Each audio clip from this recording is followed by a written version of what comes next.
পরিবেশ বিষয়ক সংগঠন সবুজ আন্দোলনের প্রতিষ্ঠা বার্ষিকী উপলক্ষে চট্টগ্রামের জলাবদ্ধতা নিরসনে করণীয় শীর্ষক আলোচনা সভা অনুষ্ঠিত হয়েছে।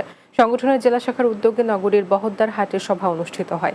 সংগঠনের চট্টগ্রাম মহানগর সভাপতি অধ্যক্ষ ডক্টর মোহাম্মদ সানাউল্লাহর সভাপতিত্বে এতে প্রধান অতিথি ছিলেন সবুজ আন্দোলনের প্রতিষ্ঠাতা চেয়ারম্যান বাপ্পি সর্দার। এছাড়া কেন্দ্রীয় কার্যনির্বাহী পরিষদের যুগ্ম সাধারণ সম্পাদক কাজী হুমায়ুন কবির ও চট্টগ্রাম উত্তর জেলার আহ্বায়ক ইঞ্জিনিয়ার মোহাম্মদ রফিকুল ইসলাম সহ অন্যরা উপস্থিত ছিলেন।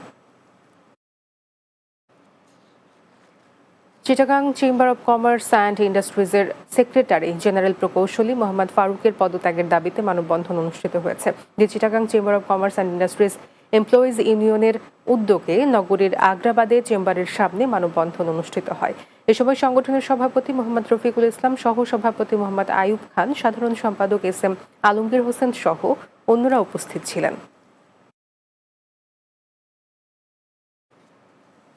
স্বৈরাচারী সরকারের প্রভাব খাটিয়ে চট্টগ্রাম রাঙামাটি মোটর মালিক সমিতির অর্থ আত্মসাৎ ও নানা অনিয়মের অভিযোগে মানববন্ধন হয়েছে। নগরীর মুরাদপুরে সংগঠনের প্রধান কার্যালয়ে প্রতিবাদ সভা অনুষ্ঠিত হয়। সংগঠনের সমন্বয়ক প্রধান কাজী আব্দুল্লাহ আল আনিসুর জামান সোহেলের সভাপতিত্বে সভায় সংগঠনের সমন্বয়ক সচিব আব্দুস শুক্কুর, শাহ আলম মাস্টার, ইমদাদুল হক সহ অন্যরা উপস্থিত ছিলেন।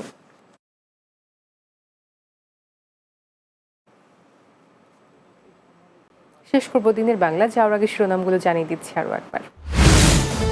জনস্বার্থকে সর্বোচ্চ গুরুত্ব দিয়ে সরকারি কার্যক্রম পরিচালনা করতে হবে।